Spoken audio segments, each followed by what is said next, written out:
Hi everyone, my name is Brendan Bartic with Brendan Bartic Real Estate Coaching, where our mission is to train the most elite real estate agents and coaches on earth. Today we're going to be talking about part 2 of a very important subject, which is the inspection objection. So in part 1 I covered how to be an elite agent and the tips, tricks, all the things that I know and tactics to make it easier for you when you're working with the seller. Now I'm going to take you into part 2 of the inspection objection, which is how to make this process a lot more enjoyable for you and your buyer. All right. So as we dive into this, a couple of things we want to start out with always is the psychology of the buyer, the mindset of what they're thinking. So when a buyer goes and looks at a home, everything you do from step 1 of working with them and setting the expectation is how they're going to react to the entire process.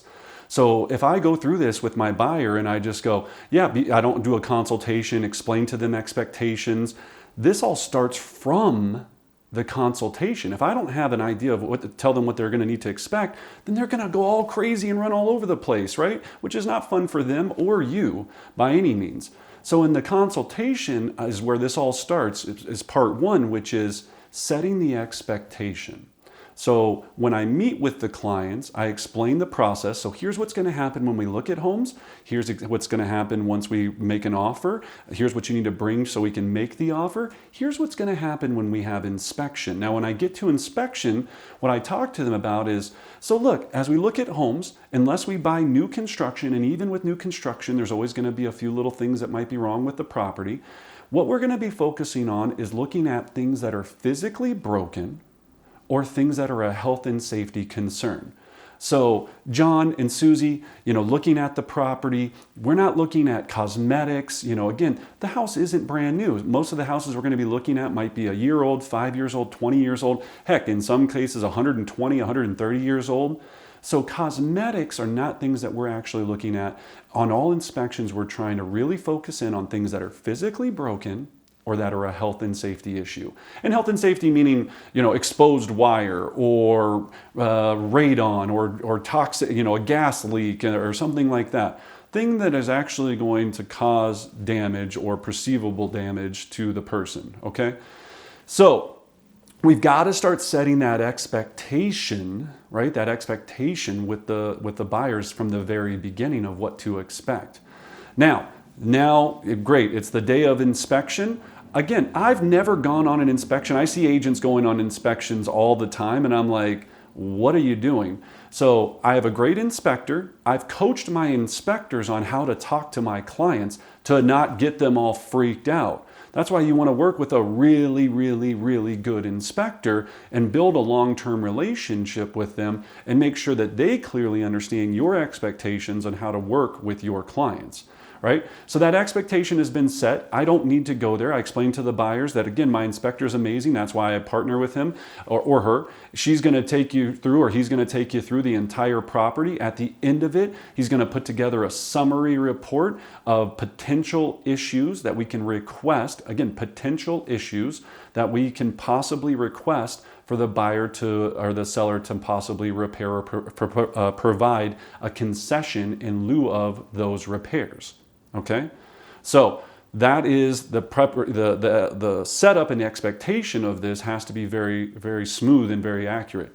Now, they go on the inspection. The inspector sends you the report. You get the beautiful report back. There's a 20-thing summary in that from your inspector.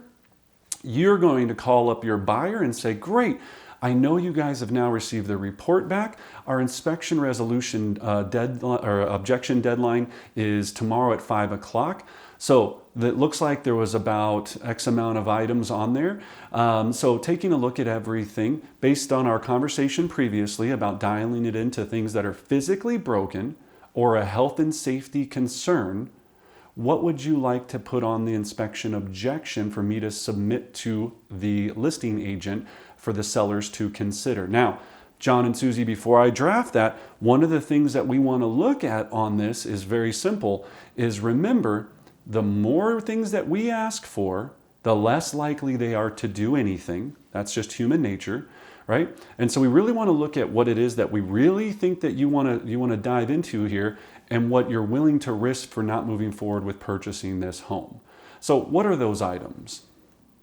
Okay, now maybe there's 5 items, it depends on how many things are on the summary. If there's nothing on the summary that's a big deal, then go, boy, when you call up, hey, there's nothing on that summary that's a big deal. So, unless you guys have any other concerns, we can just withdraw this inspection objection and move forward, because this is great. Out of all the houses I've seen, wow, there was nothing on here that was even a concern.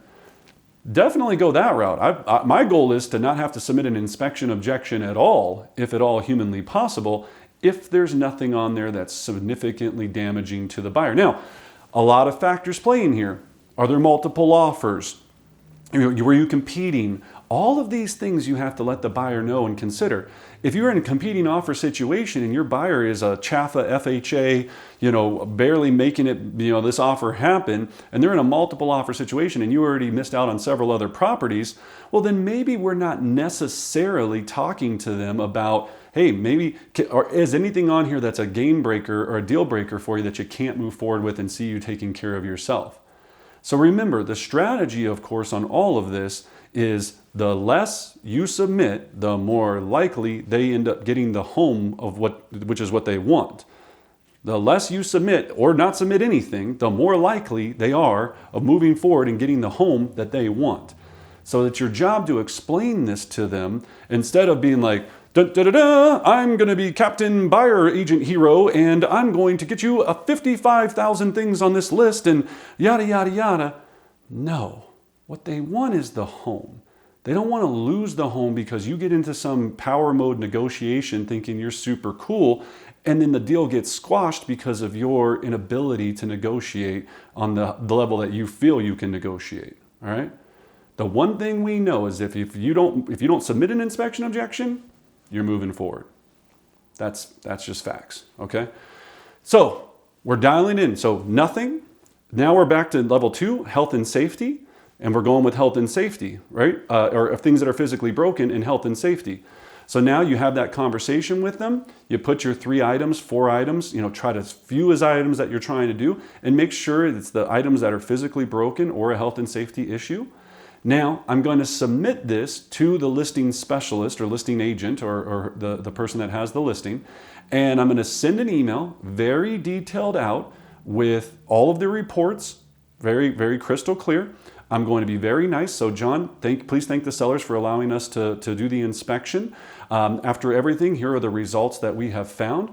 There were a number of things that my buyers, there was a number of things that came up on the inspection, but my buyers are only asking for these 3. Boom, boom, boom. Please review and have please review with your sellers and have them let me know if you would like me to draft the inspection excuse me. I always send the inspection resolution with the inspection objection with the resolution already completed. Now, in every state, I know this is different. But here in the state of Colorado, we have an inspection objection, and then you have to have an inspection resolution signed by both parties, okay? Or the inspection resolution has to be signed by both parties. A lot of people send the inspection objection, but don't send the resolution with it.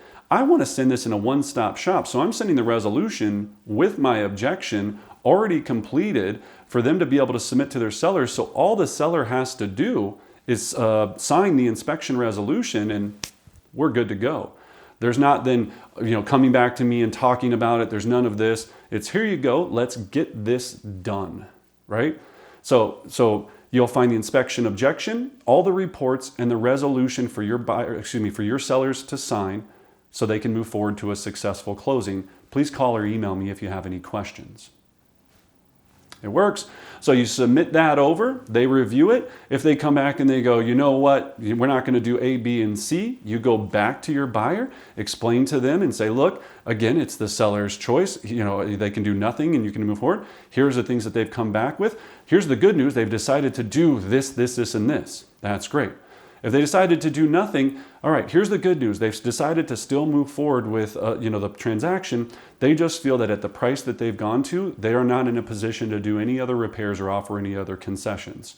So John and Susie Based upon that, for us to move forward, we would have to withdraw your inspection objection to move forward. I've already sent you over the paperwork to do that. All you need to do is sign it, and we will move forward to a successful closing. If you feel that that is not something you want to do, then we'll have to terminate this agreement, not move forward, start the entire process again, and find another property to make an offer on. What would you like to do? All right. So a lot of this is just, again, it's always consultative. It's always not what you think. It's not what your opinion is. It's here is our options. You'll hear me say this 1,000 times. Options, options, options, options. Can you give anytime you're giving your advice, you're always going to say, here's your options, but here's what has happened in my experience. If you don't do this, I had a person the other day that XYZ. I worked with a client a year ago that came back and said that they, blah, blah, blah, and this is what happened. I'm providing them information so they can make a decision, the most educated decision on how to move forward, but I'm never, ever giving my opinion, my recommendation. I'll never use the word I think, any of that. It's, this is what the market's telling us. This is the options. Here are the risks. Here's what I know from previous situations that I've had in the past, but it's always up to you, John and Susie. Which option would you like to take and how would you like to move forward? Which option would you like to take and how would you like to move forward? All right.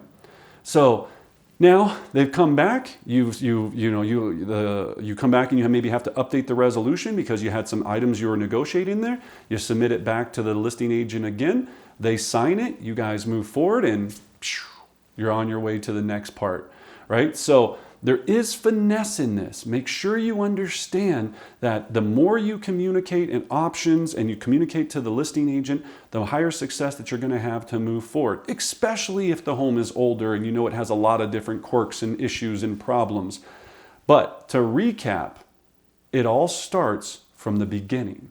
It starts in the setup of making sure the buyers understand what they should be looking for and things that they should not be looking for, instead of getting spooked by some inspector and looking at 50 million things and going crazy and being terrified of moving forward. Every house has some quirks or issues or problems for the most part, unless it's brand new construction. So number one, make sure you do the consultation and you set the expectation. Number two, in recapping, make sure you're working with an inspector that you trust, that you've talked to about how you want them to talk to your clients, because they are part of your team. They are there to work with you. So make sure they understand what that scenario looks like and how you want that communication to be. All right. Number three, make sure when you submit this to the listing agent, you're submitting it with the resolution already attached to it, so everything's simple and easy if they just want to click it and move forward and be done.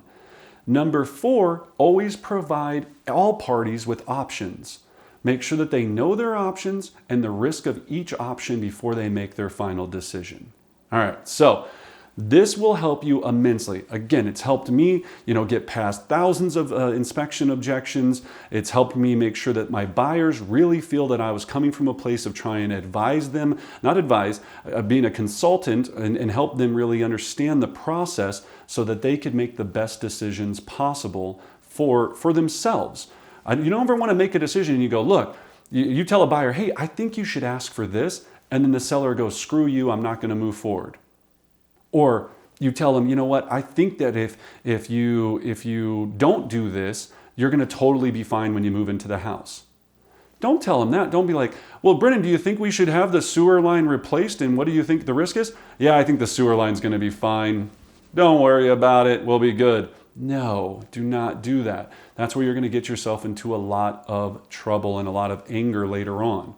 It's, here's your options. Here's the risk. What would you like to do?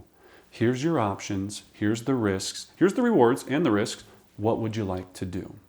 All right, so hope that those 4 pro tips helped. Use this in your process, practice scripts and dialogues, work with somebody in your office, a buddy or somebody, and say, hey, look, can I run this through you before you make the call? Always run this through. I practice scenarios before I ever have to do this. This one phone call could be worth 10, 15, 20, 30, 40, 50, $100,000 or more, depending upon the price point of the home. You don't think that's worth a 10-minute role play with somebody to make sure that you're delivering this in the most intelligent format possible? Practice it. Practice it. So I'm excited for you to try some of these techniques. I would love, if you'd like to hear more great content like this, feel free, please hit the subscribe button, hit a like, give me your comments, let me know your thoughts. I thrive off of all of your passion. That's what makes me do these great videos.